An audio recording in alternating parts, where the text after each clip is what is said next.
Hi, everyone. Thank you for once again listening to horror/stories, or if this is your first time listening, thank you. We also appreciate you.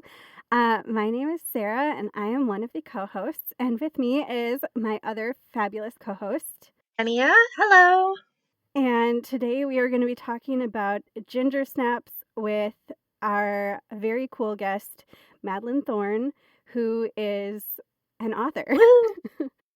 Before we get started, I want to make a quick note with this movie, a content warning for self-harm and animal cruelty. If you are sensitive to those topics, you may want to just embark on this episode with caution or sit this one out. So without further ado, let me introduce our guest. Madeline Thorne is a freak at heart. An illustrated, abridged version of Dracula was the first chapter book they ever read, and even at the age of 7, they could not comprehend why the vampire had to die in the end.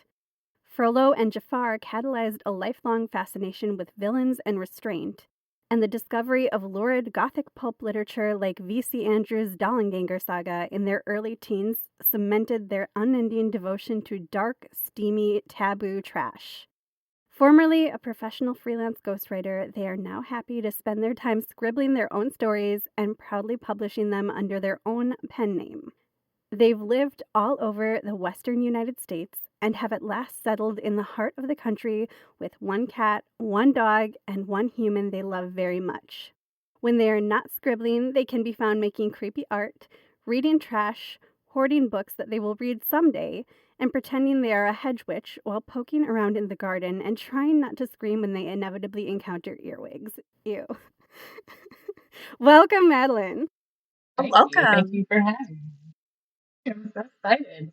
You're probably, with spring approaching, maybe encountering a lot of earwigs. Or no, maybe not earwigs, but you're probably outside a lot right now. I started to lurk on the patio in the morning. I've already pulled 2 ticks off my dogs, so I'm a little like, oh. Uh, so that's an exciting part about springtime. Yay, the ticks come back. Speaking of earwigs and horrific things, I think we would love to know what got you into your horror journey. Can you tell us a little bit about that? H.P. Lovecraft, really. I mean, like Dracula really did it. I really had an obsession with vampires when I was a kid. I was a vampire like 5 years in a row for Halloween. I drew vampires all the time. I just had like, it was kind of like a hyperfixation. And I read that book over and over and over again. I actually found another copy of it as an adult because it just kind of went the way of the dodo eventually. But I have a copy of it somewhere, and it's still really cool. It has these really cool illustrations in it that are just like burned into my memory. Ooh. Um, but I've always kind of been interested. Even like a couple months ago, my mom was like, "What is it with you and death? Like it's always been death." Like I had like I was also super obsessed with Egypt and mummies and all that. And as an adult, now I'm like really interested in death work and hospice care and all that kind of thing. But obviously, I've transitioned in my relationship with that kind of thing. Um, but yeah, I've just always kind of been fascinated with the darker things in life. And yeah, when I was like 12 or 13, I pivoted into actually reading horror and watching horror and having a real fascination with it. Um, because my dad mentioned H.P. Lovecraft to me. I don't know, it just came up in conversation. I was like, oh, that sounds cool. Like his name sounds cool. I'm gonna go like figure out who that person is. And it turns out he writes really dense, almost unreadable prose and terrible racist things. But when I was like 12 or 13, I was like, oh, this is kind of weird and cool. Edgelord face. That's awesome. Edgelord of the beginning. I think more people need to talk about the ancient Egypt hyperfixation to dark romance author pipeline, because same. Yes, that does not surprise me about you at all. Love that. Obsessed with that. Same. Okay, so what makes a horror movie villain memorable to you? Do you think a horror movie needs a clear-cut villain in order to be successful? And who are your favorite horror movie villains and why? Oh boy. I think it's a lot of fun when there's a clear-cut villain. I feel like it tends to be more upsetting and disturbing when there isn't a clear-cut villain, Hmm. which depending on the goal of the film, can be yeah, I guess it just depends on the goal of the film. My one of my favorite horror movie villains is Black Phillip in The Witch. Oh, I haven't seen that. Oh, it's so delicious. It's a I always want to say Robert Ebert, but it's Roger. Oh my God. Eggers. So yes, Roger Eggers. It's so embarrassing to get him and the movie critic mixed up all the time. But the that it's a beautiful movie. He always has like an element of language, like revived language. So they're kind of speaking in like colonial Elizabethan English. Ooh. Anya Taylor-Joy is the has the lead role, and there's always like an element of body horror, which like really icks me out. But there's always an element of that in his movies. But it's a really beautiful movie. And it actually shares, I would say, like similar um, theme, um, similar subject matter in a way to Ginger Snaps. There's like kind of a feminist conversation going on in the film. Um, yeah. Yeah. So a lot of your heroes run the gamut of morally gray to morally black. So how do you keep your heroes from being totally unredeemable? Um, I like. I think for some people this is like splitting hairs, but for me, like full stop, something that I'm just like, oh, is like really intense misogyny. Yeah. Like some people might say, well, the concept of dark romance is misogyny, but I'm not agreeing with that statement because I think it can be very powerful and very feminist to reclaim that narrative. But we were kind of talking about the bodice rippers the other night, and I think one of the things about them that really makes me crazy is how like intensely misogynistic the heroes are. Mm. Makes me so crazy. Like I'm better than you because I'm a man and you're a woman kind of dynamic going on the whole time. And I think dark romance has really dispensed with that for the most part. Um, but that's kind of like a deal breaker for me. Just like gratuitous violence against women for no reason. I don't enjoy that. Yeah. Um, with dark romance, it's like specific to this woman. It's because there's an obsession with this woman. Like he cannot help himself. It's the kind of I could see that. Like what's the is it Homegoing or Homecoming? That's the title of your book. I can't remember. It's been a while. homecoming. Homecoming. Oh, Homecoming. okay. So like one thing I loved in Homecoming is that your heroine wasn't a virgin and she was like getting down and dirty with like another man and then your hero walks in and he doesn't slut shame her. He's just like, I'm gonna kill this guy if you get with him again. Just laying down the law but not like shaming her for it. And I love that. Yeah, I think I really lean away from virgin heroines. Not I don't on principle have a problem with them. I just have a problem with the way it's historically been hyper fetishized, Hmm. and I just find that exhausting. There's I've totally enjoyed books with virgin heroines, but when it's treated as like the only acceptable state for a woman to enter into a relationship, like that's just exhausting. I can't do that. And that is something bodice rippers are guilty of. I can't tell you how many times like the hero is horrible to the heroine until he realizes that she was a virgin and he's like, "Oh, I guess she didn't deserve to be treated like a hoe." And I'm just like sad. Yeah, it's like a pivotal point in their relationship where he's like, "Oh no, I have done wrong because you were a virgin. It wasn't wrong before, but now it is," and it's just like, ugh. I think we've hit our stride again with the questions going back and forth. Do you want to ask the next one, Sarah?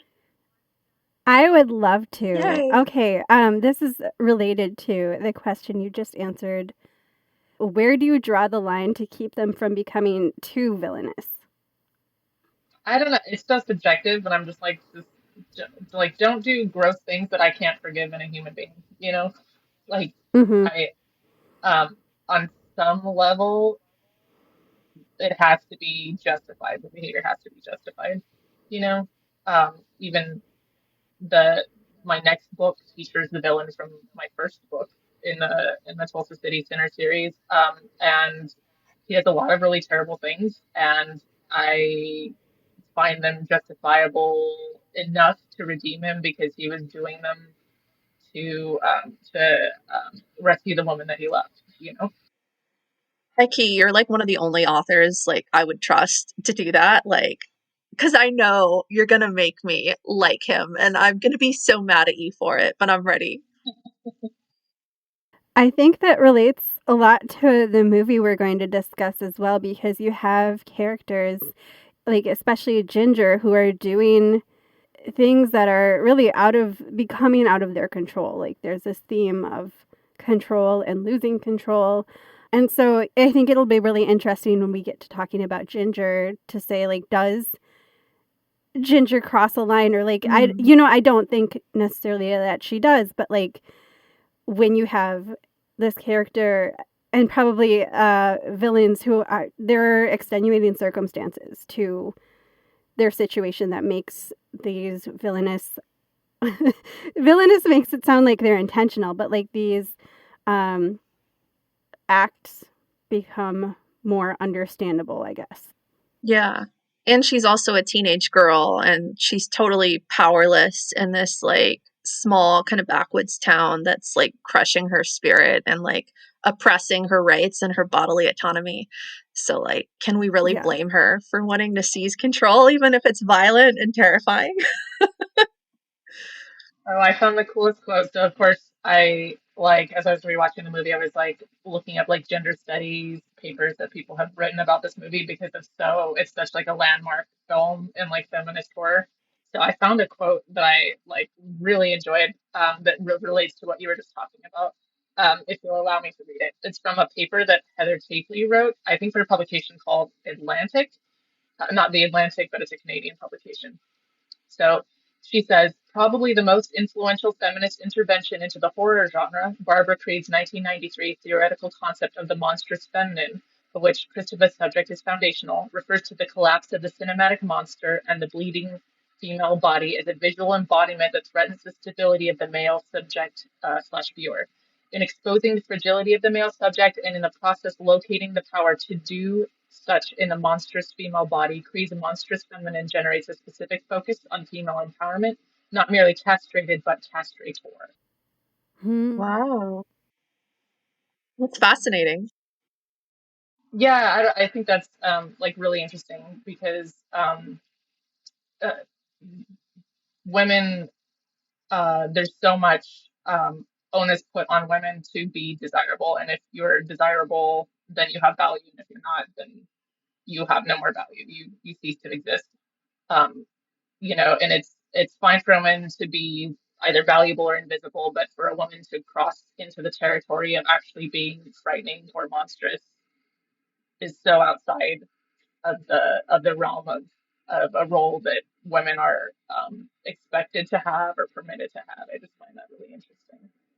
That's actually a really good jumping off point into our next question because you just talked about the kind of isolation of womanhood. So I have read two of your books so far, and I felt like both of them also had a very isolated, claustrophobic feel to them. And I was intensely focused on the characters and all of their collective well beings because that's how I read and I hyperfixate. So I feel like a lot of horror movies do something very similar, the establishing the rapport between the viewer and the character. So do you feel like the advancement of technology has made this more difficult because technology is so global and it kind of removes a lot of that barrier? So what sort of a role do you feel like technology or lack of technology plays in horror and fear? This is an interesting question to me because I'm kind of a Luddite and I have like a specific interest in like what happened to humanity when the breakover of like the Industrial Revolution happened. But I think horror is always an expression of like the anxiety of the time and like the life in which the writer is creating that story. So I think um, throughout the history of horror, technology has played a role in advancing. what is causing anxiety, and what we should fear. And it gives us new things to be anxious about. Is that answering the question? Is that the question that you were asking? Yeah. Yeah, I was actually surprised this movie came out in the 2000s, but then I was like, yeah, no one has any cell phones, and they'd all be like videotaping the werewolf attacks for TikTok. Yeah. And that's actually why I don't write contemporary typically, because I'm like, technology is cheating. It's Yeah. cheating. There's like, problem solved. Like, there wouldn't be many stories that we have if they had cell phones, and they had text messages, or they had TikTok, or they had Google. Um, like the girls in that movie, yeah, they would have had a totally different experience. Ginger probably wouldn't have suffered and gone through what she went through. Yeah. They may not have felt as isolated if they had social media and a way to connect to other people. So yeah. This intersects with one of my all-time favorite horror movies. Have you seen Nope? Nope. No, not yet. Nope, I guess. Oh my gosh. Okay, sorry if I just if that was really loud in everyone's ears, but I have to make you watch it now because it's so good. But that is a contemporary film, Jordan Peele's. It is brilliant on every level, but it is one of those films where this brother and sister are in an isolated ranch house in contemporary times, and there's something that is causing the technology to malfunction. Ooh, And so I'm just going to reveal a little bit. please. It's about like aliens. Okay. So they're trying to photograph or get evidence of these aliens, and they can't because no phones will work, no cameras will work. Like cars start malfunctioning, everything's starting to malfunction, but they're like, this footage will save us. This is going to be like our ticket to like fame and to like financial security. And the whole movie is about documenting the undocumentable, the something that no one will believe. And there's a podcast episode that's the New York Times. I can't remember the name. I will definitely link it because I've listened to this podcast episode multiple times because it's so good. But the hosts are talking about how it relates to like the experience of being a Black person and just like trying to have someone believe you, like trying to convince someone to believe you when they haven't seen it or when they haven't experienced what Oh my gosh. for a fact Oh, I is remember. happening. I remember you telling me Um, about that. Was it the Big Picture? The Big Picture podcast? Maybe. We'll Maybe figure it out. I will definitely find Yeah, it. that sounds But so it good. was yeah, I please let's all watch that movie together because it is Yes. so good. That sounds wonderful. Yeah. I feel like his work is so smart. Like, it's just like, ah, Oh, Get Out and like the commodification of like black people for like clout was so good. yeah. Yeah, I feel like not. I mean, you have like such a spectrum of horror films. You have films that are created strictly for like the visceral experience of being like horrified, grossed out, and then you could get deeper and deeper into the spectrum of like social commentary and just like really intelligent work being done. And he's like all the way over at the other end of that spectrum, Yeah. making really like meaningful, like beautiful, scary work that is also like so intelligent. He's going to be as influential to the horror canon as Alfred Hitchcock. Like, I guarantee it. Yeah, Absolutely. absolutely. I feel like he already is. Like he's so yeah, incredibly talented and all of his films are poignant and just even his camera work and the different cameras he uses to do different things is fascinating. I would like love to take his class. Yeah, me too. Okay. Revenge often plays a key role in your work. What draws you to revenge as a theme? Um, I love a good revenge story. I do. Um, I don't know. I think it's because I kind of touching back on what we were talking about earlier about like what keeps people from going over the edge of being irredeemable and all that kind of thing.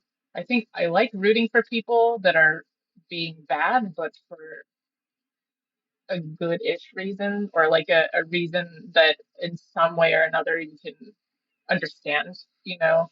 I can enjoy books with characters who are more strictly just like sadistic in their choices. But when I'm writing it personally, I don't know why there's like that divide, but I like writing characters that have a justification for their choices, if that makes sense. And I feel like revenge is just so it's just like so juicy, you know. There's a right that needs to be sorry, a wrong that needs to be righted. You know, like The Crow was one of my favorite movies Oh yeah. when I was younger.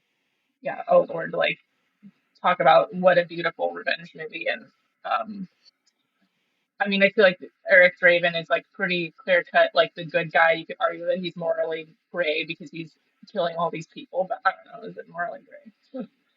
Or is he just doing that, you know, right in the world? Doing the wrong things for the right reasons. Yeah. In your youthful edgelord era, did you have a slasher phase?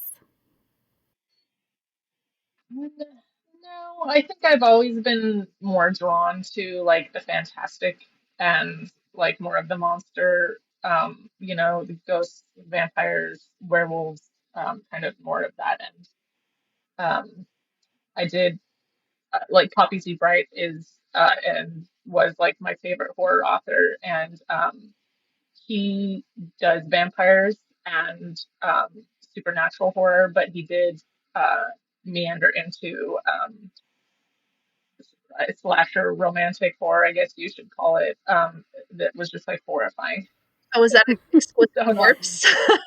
yeah, it's Exquisite Corpse, and you know, and I love him, and I totally support and respect his right to write that book. But oh my God, I just like flung it away from me, and I was like, I can read no more. I like physically threw the book and was like, ah, Oh wow. it's a lot. I feel it. Very intense. Drawing blood was pretty hard. Yeah. Actually, so Lost Souls was I read Drawing Blood first and I was totally in love with that. And then I read Lost Souls next. And the first time I read it, I found it just so upsetting that I couldn't finish reading it. And the thing that I found so upsetting is um, uh, Nothing, who is kind of one of the protagonists of the book, meets up with these vampires and becomes friends with them. And he finds one of his friends on the side of the road hitchhiking. And then the vampires want to kill him. And he's just like, okay. And you know, he just like participates in his friend's murder. And I don't know why. I just was like, I found it just so horrifying and heartbreaking that I just couldn't finish. I went back to it later, and it's not my favorite obviously right book. But Fair.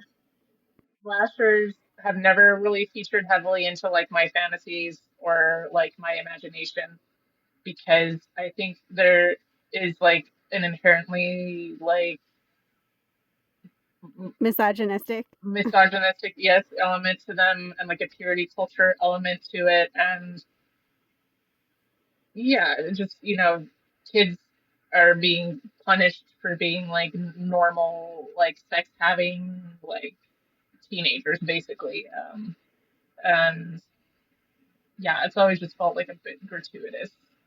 Not that I'm Hmm. not like opposed to slasher, like I get why people love slasher movies, but like, um, I'm also like really sensitive to gore, which is funny because I went through my whole edgelord phase. But I have to And do funny resist a because you lot. picked this movie. No, Yeah. I know. Yeah. While I was watching it, I was like texting Sarah. I'm like, this is so violent.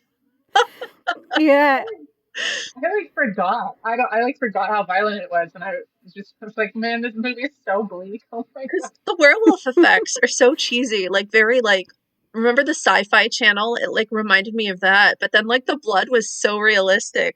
So there was like this like disparity between like cheesy like early 2000s special effects and then like really gnarly like gore scenes that actually kind of like squicked me out, like the piercing and oh, Yeah, Oh, yeah. It was yeah. it was intense. so intense. And like Sarah was saying, like the you know, the acting just like hits. Like those emotional moments are so big and so Hmm. intense, and you're really just like, oh my God, you know, like especially like at the end with Bridget, just like, oh my God, it's so intense. And yeah, it's just like the cheesiest werewolf ever.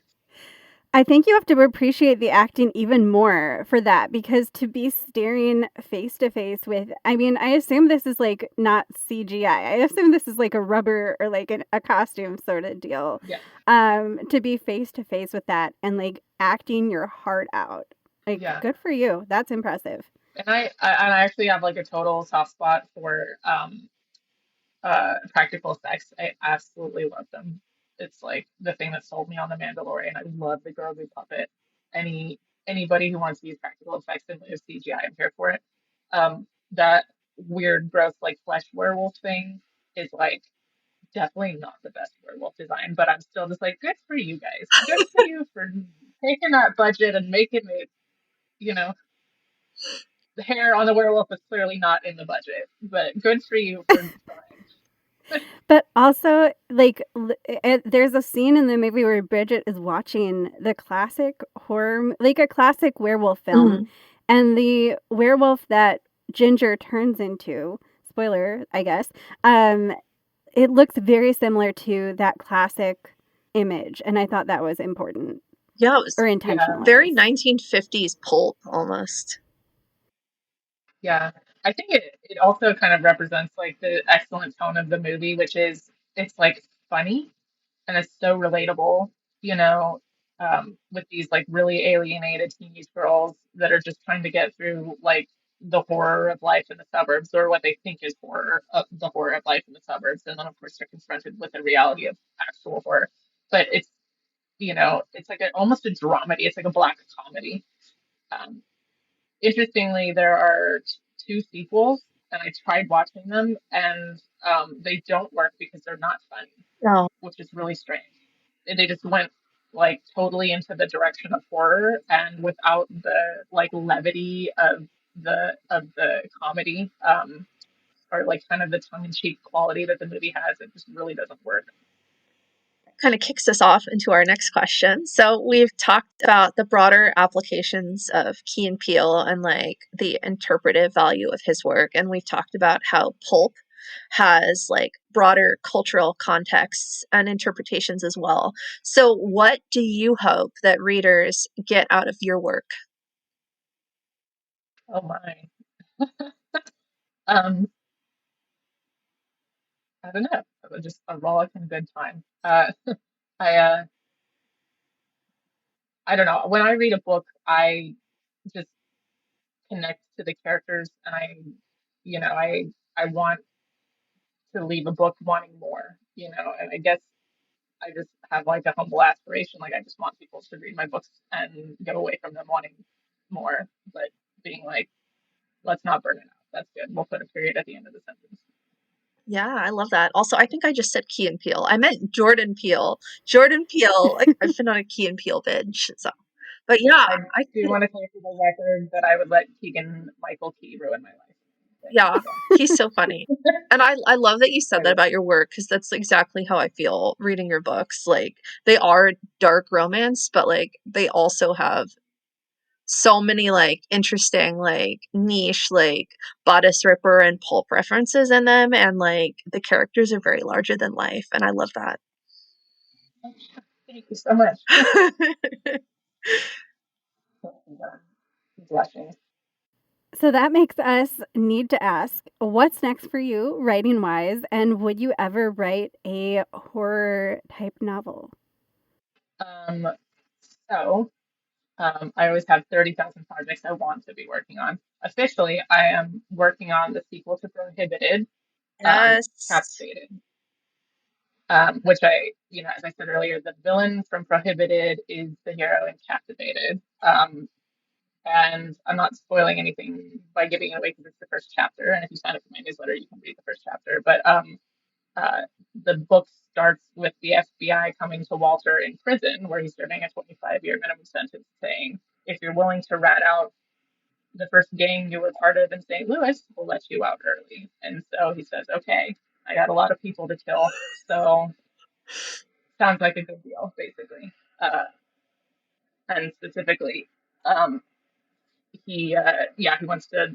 His agenda is wants to end revenge because I love a good revenge story. And he's thinking very specifically about Saoirse. So Yay, more revenge.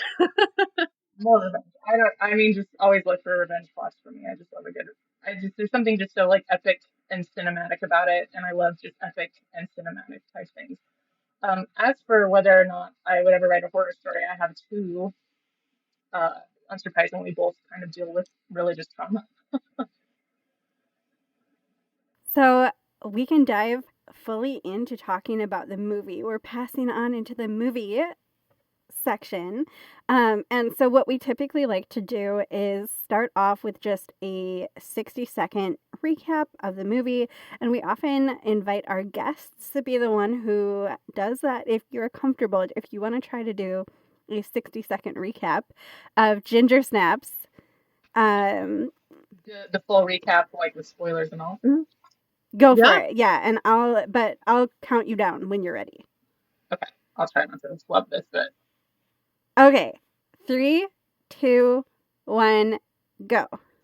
so Ginger Snaps is a supernatural horror film about werewolves specifically, and it's about two sisters who are super alienated teenage girls. You know, the film opens with them showing a project that they've done for their class, and the project is that they've gone around and created these like hyper realistic, super beautiful, like artsy um, images of themselves killing themselves in a variety of ways. So they kind of get into it with one of the girls on a lacrosse field, and they decide that they're going to go steal her dog. And trigger warning, trigger. I'm not like sure if they were intending to kill the dog or not, or just scare her, because there's been something killing dogs in the neighborhood. Um, so while they're 10 out, seconds.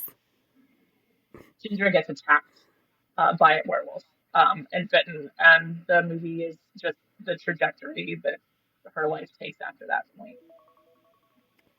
Very nice. That was like Okay. the beginning. Yeah, no, we got a sense. We got a sense of what the movie is. We understand. That's what, leave them wanting more. So Exactly. I'm sorry, I'm so long-winded. It's so bad. Um so I took a few notes about the movie. But I would love to hear anything you observed, any themes, any thoughts you had. Why did you pick this movie?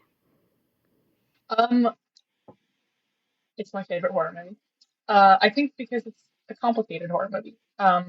You can go into it being like, oh, this is a feminist horror movie, but the thing I think about it that has kind of kept me thinking about it for years is it's what is it about? Like it's honestly so complex.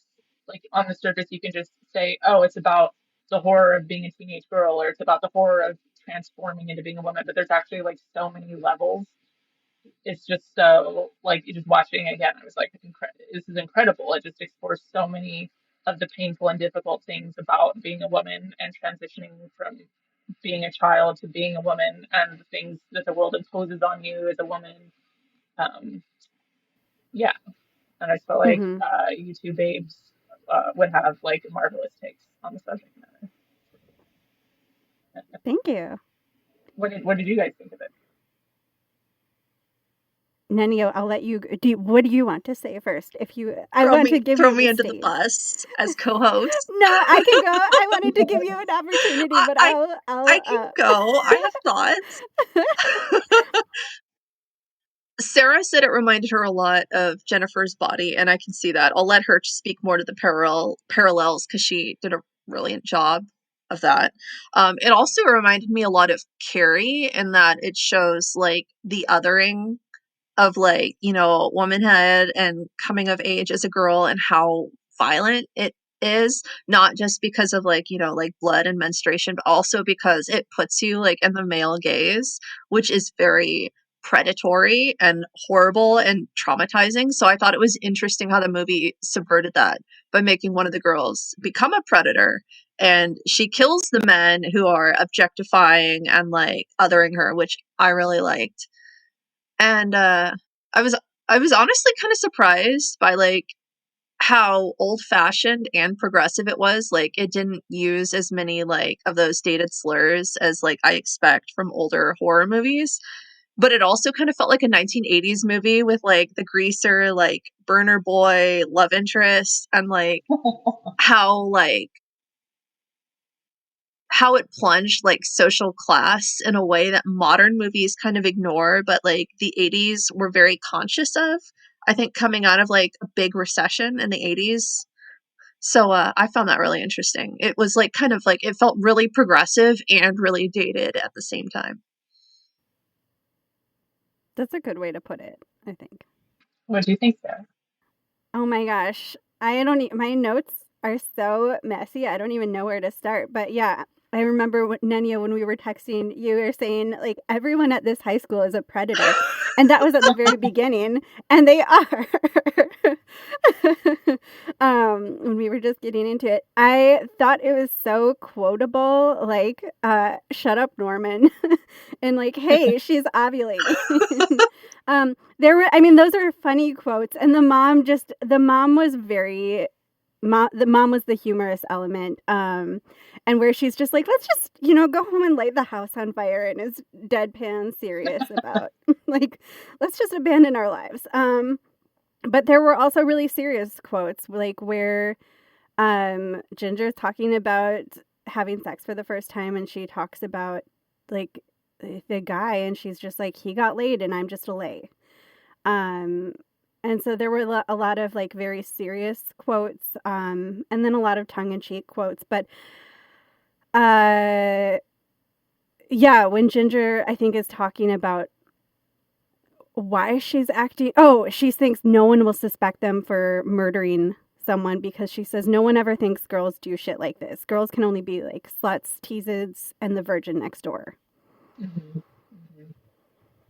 Yeah, absolutely. But yeah, there. It seems like Jennifer's Body, which I think was that 2009, took a Yeah. lot of influence from this movie. Because looking at like the quotes, comparing the quotes and the film stills, you can definitely see the parallels. It also reminded me of a movie that Maddie and I intended to discuss on the podcast, and we never did, and maybe we never will.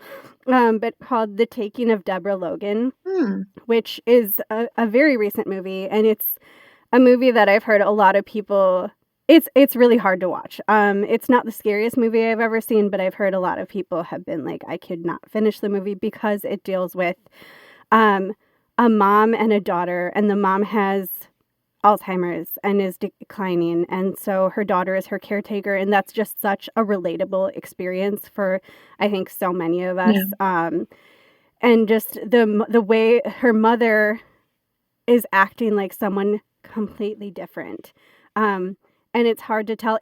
Spoiler: she's possessed. She doesn't just have Alzheimer's; she's also possessed. But the way, it's pushing scary things in real life to the extreme, because when you do have a family member who is um like behaving in a different way than you're accustomed to, it's scary. It's really scary. And um but the thing that struck me about this movie is, as Deborah, the possessed woman, is doing more and more horrible things, and she is killing people and just like full out possessed, her daughter never treats her like a monster. Her daughter, even when everyone else is trying to convince her daughter to just kill her mother, because she's a demon, like she's acting in these ways, her daughter's just like, no, that's my mom, and she ends up saving her mom. But I think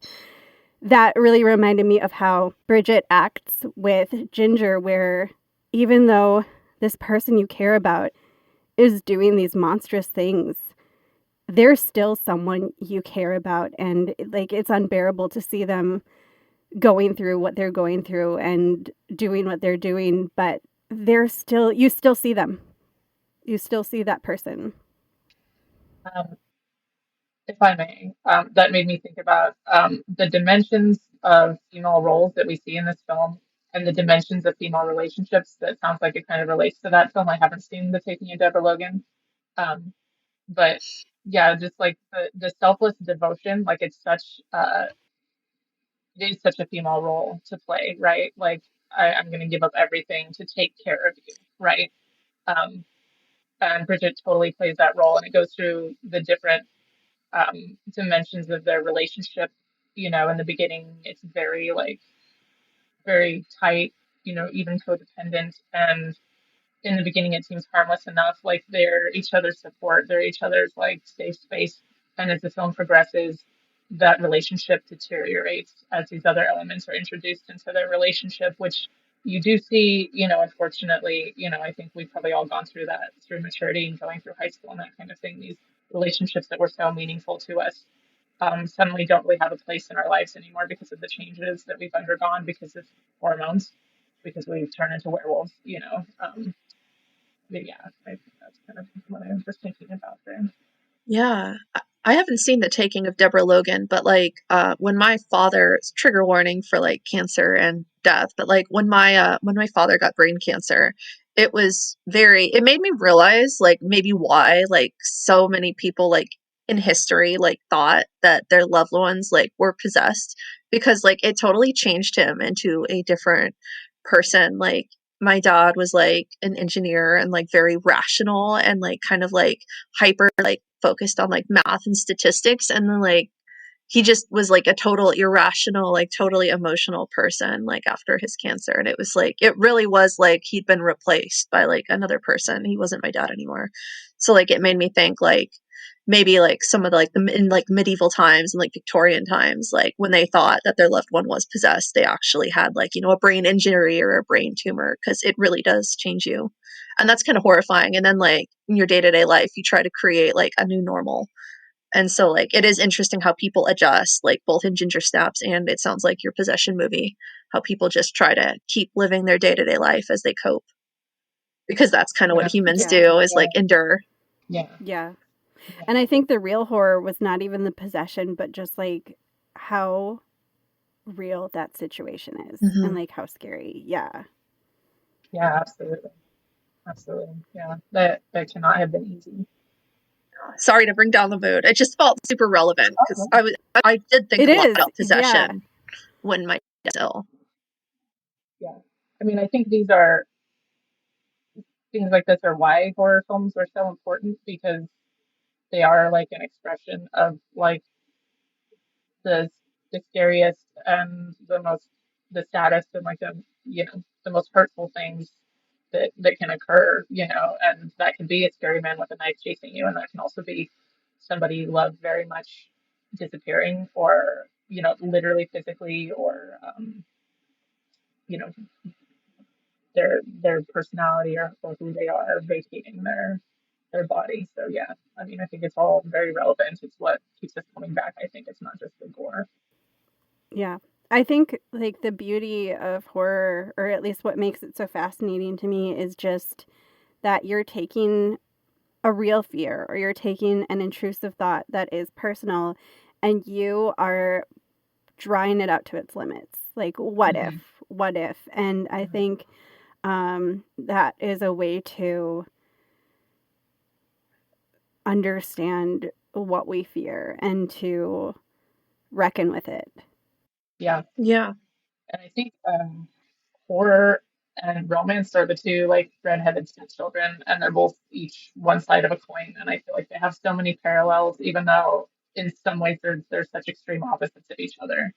Um, That is why I like both of you and so many of our people in our circles, is because yeah, the differences and similarities, not even the differences, like that two-sidedness, the commonalities between genre fiction, especially romance and horror, are what fascinate me more than anything else. And I think that resonates with both of you as well, I think Megan. that's actually a tenet in Freudian psychology, right? What is it? Eros and Thanatos, like the two drives of humanity, like sex and death, or love and death if you're not like, sexual.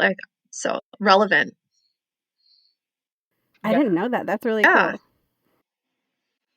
like I said earlier, a direct pipeline between like ancient Egypt obsession with mummies and the afterlife, and uh, becoming a romance reader slash author. Some of the themes that came up, like I'm just gonna name themes, so let me know if anything Yeah. stands out to you. It's like let's touch this. let's touch this. No, let's explore this further. I don't want to touch anything. Um, Corn syrup. Want to try it? That one line. Oh my god. I was like,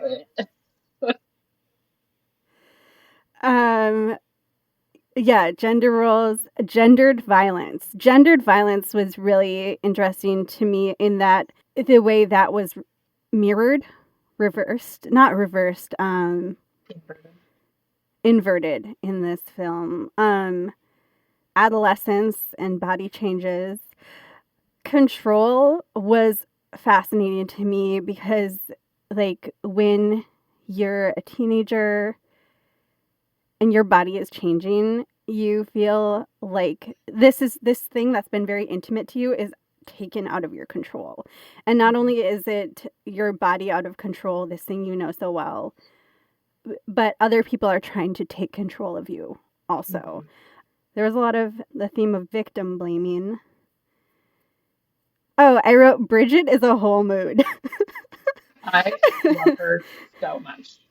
Like, so much. I almost wish I'd watched this when I was 14 because I feel like I was a lot like Bridget. I felt very like kind of just isolated and different and like everything was just happening around me and I felt helpless and I felt like Bridget was a really good allegory. And I also like they didn't make her like classically beautiful. She just looked very much like an ordinary teenage girl you would see like in high school. Um, I think that made me think of something that I thought of where before this incident occurs, before she starts menstruating, before the werewolf attacks her, they're living in this very beautiful, like enchanted and still kind of childlike world. Mhm. You know, if you look at the room and this photography project and, you know, the way they're like dealing with everything with so much levity and, you know, they really like remade their reality and it's like dark and it's morbid, but it is also like beautiful and dreamlike. And like the second that happens, Bridget is still in that world and Ginger is like pushed out of that world, you know, and it seems like Bridget is trying to stay there where, you know, like you're saying, she has control and she has an understanding of the dimensions of her reality and what to expect from it and that kind of thing. Yeah, I could see that. It almost kind of reminds me of her version of like what they did like with Jareth and Sarah because Sarah's bedroom was kind of like a foreshadowing of what the labyrinth would be like. And I feel like the two girls' bedroom was also kind of a foreshadowing of what they would experience when the one girl Ginger like became a werewolf because it was like morbid and bloodshed and kind of fantastical and gory and paranormal and then suddenly it became their reality. Yeah. Yeah. So when the attack happens, both like the dog attack is what I mean. Both Ginger and Bridget are helpless, but in different ways. Like Ginger is attacked by this dog, or werewolf, I guess. And meanwhile, Bridget is forced to witness and not being able to do anything. Um, and then I think the rest of the film, there's some desire between the sisters to help each other. Like Ginger wants to protect Bridget at all costs for a lot of the film, not for all of it, but and Bridget wants to save her sister from like this scary things that are developing. Mhm.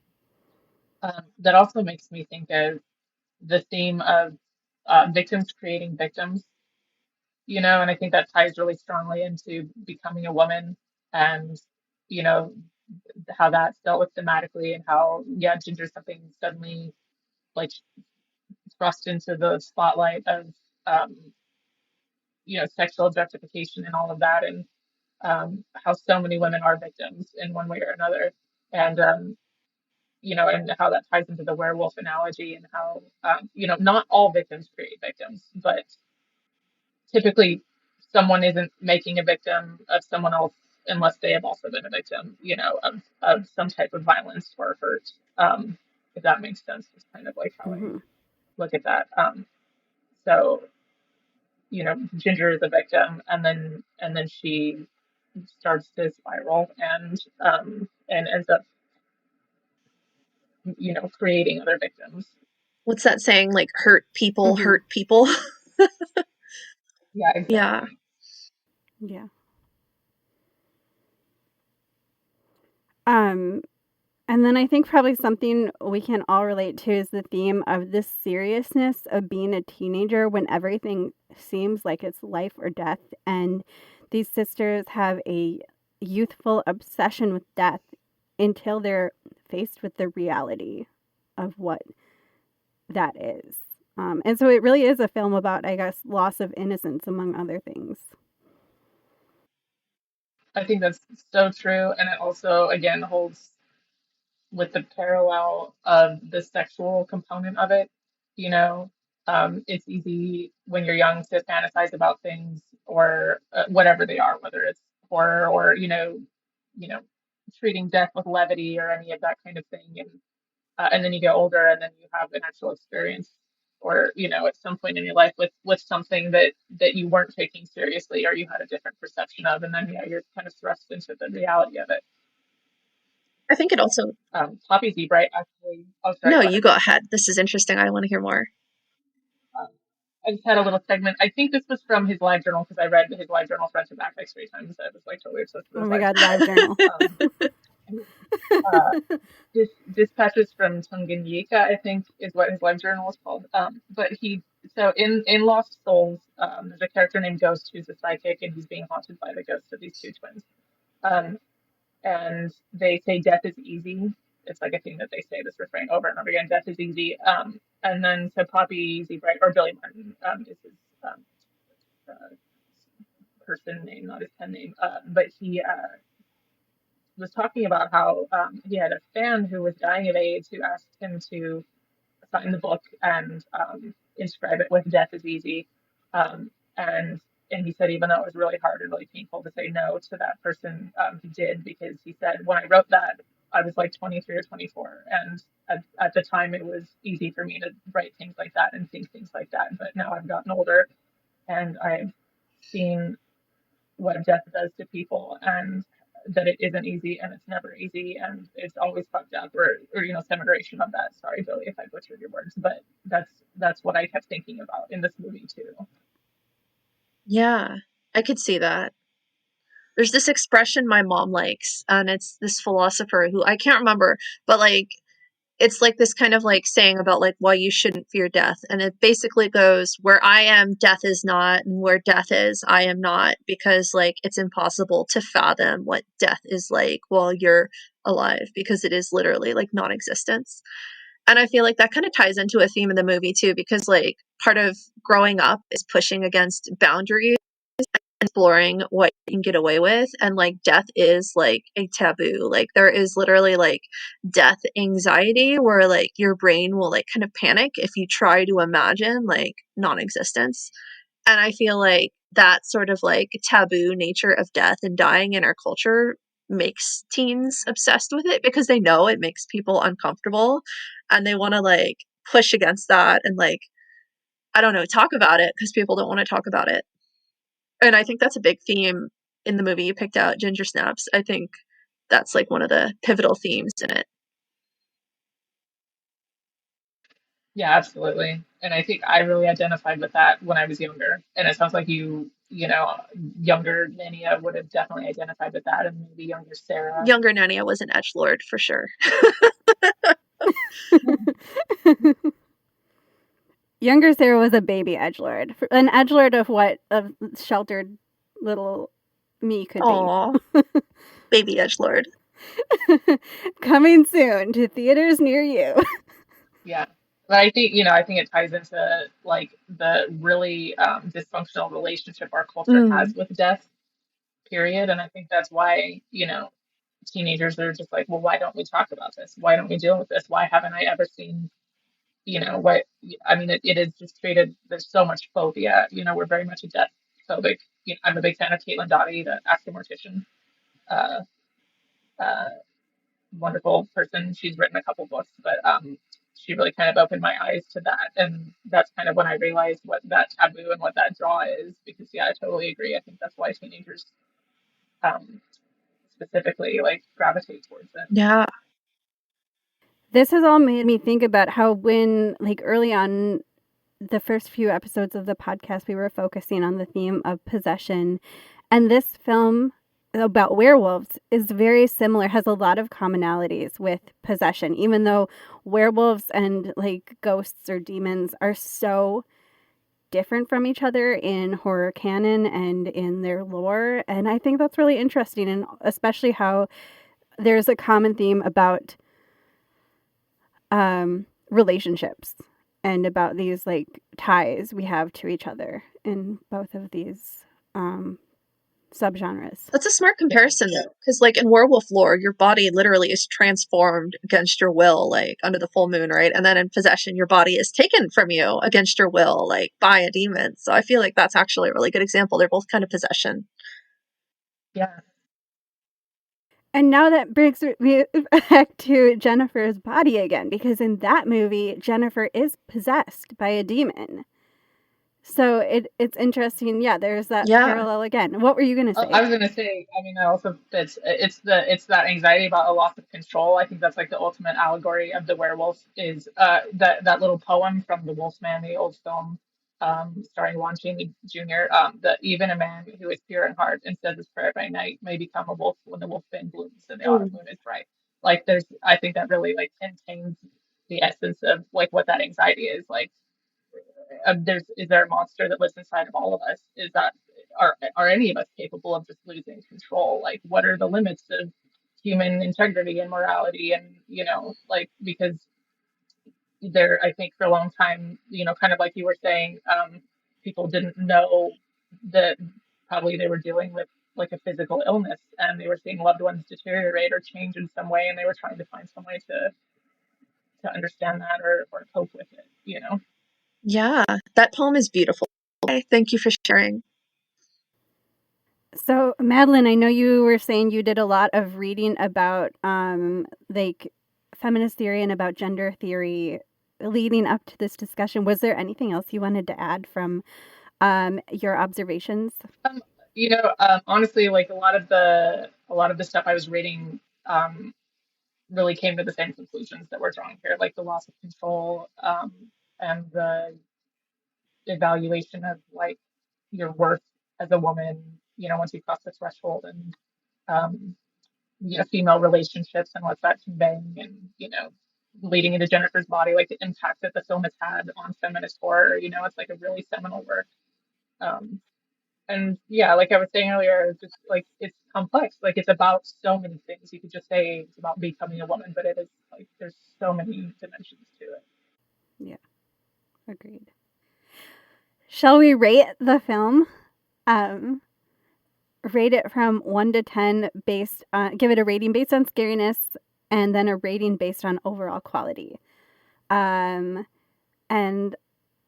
I have such a hard time when it comes to like who goes first. I'm like, oh, should I go You first? go first. Should someone else go You do first? it. I should go first. Okay. Based on scariness, I'm gonna put this at a 5 for scariness because wow, within the first 5 minutes, you've got like some intense gore. You've got a lot of images of suicide and self-harm that even though it's all staged, it's all artwork. It's I mean, I hope whenever we're watching horror movies, we're seeing staged artistic images of death. So it's still like, even though it's art within art, it's still like intense. And I think that like the themes that and the violence that takes place in the film is pretty also pretty intense. So I'm gonna give it a 5 for overall scariness, and then overall quality, I think I'm gonna give it a 7 for now, maybe an 8, 7 or an 8. I thought it was brilliant. Gave me a lot to think about, and I did not enjoy watching it, but I liked it. It and clearly, like you were saying, it has such a fundamental role within horror canon and within like feminist theory and feminist horror canon. What do you think, Nina? Oh, I think in terms of scariness, a 6. It didn't scare me a lot. I think it squeaked me out more than it scared me. Like, I'd give it like maybe an 8 because I actually did have to look away several times while watching it. And then I guess an overall quality, maybe 6, 6.5. I did like it. I thought it was flawed, but it was also very interesting and I thought brave and ambitious in terms of what it accomplished. I'm not sure I would watch it again, but like, I'm definitely not going to forget it. What about you? I would say I'm probably on the same with Sarah, like a 5 for scariness. I feel like the gore and everything was deliberately like kind of Sam Raimi level, like Evil Dead, like hammed up, kind of like there's the upsetting like images of the dead dogs, but it's kind of so corny that it's like it, even as somebody who doesn't cope well with gore, but there are also hard things to watch, and that's something that kind of stayed with me as I was watching it. I was like, it was so much easier to watch it when I was younger. Now it's really hard because it's actually so sad, just being a full grown person now, and it's so sad to watch this movie and like understand like the complexity of it in a way that I didn't when I was younger, and how much young women suffer because they're so unsupported and they're so let down. And that's kind of the theme with their mom. Like like she's there, but she's not the support that they need. Among other things. So um, I would say like a 5 for gore, scary, and then probably like a 7 or an 8 for quality.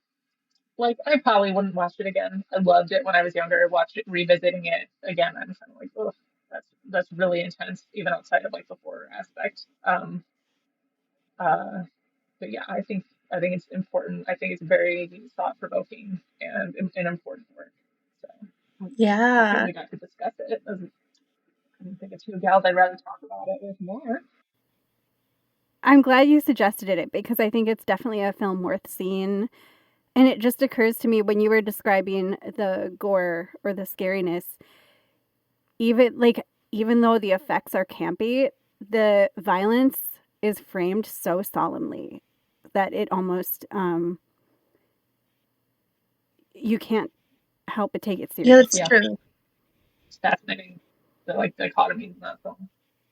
Well, it has been so absolutely wonderful to have you on the My podcast. I hope you pleasure. will return. And can you let us know where people can find you and your books? I know that you have a blog and a newsletter, and I highly recommend signing up for your newsletter because not only do you give exclusive like previews of your writing or access to stories, but you also post. It sounds like we're going to be getting some gardening tips, and you share playlists and all sorts of fun stuff.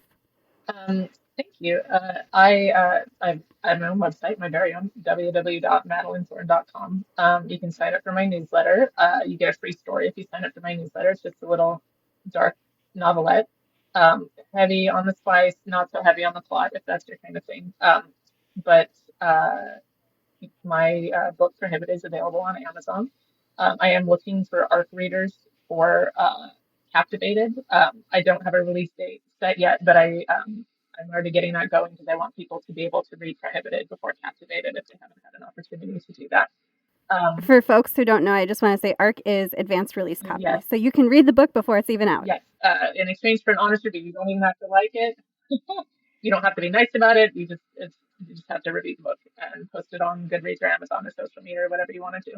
And then I have a taboo novella called Homecoming. It's a sci-fi romance that is available on Eden Books. Yeah. And it's really good. You should read it. Okay, so yeah, once again, you've been listening to horror/stories, and you can find us on Instagram or on threads at horror/stories_pod. Um, And we would love it if you would like our episodes, or if you would share them or subscribe on any platform that you can find the podcast, or we just appreciate your support, and thank you for listening.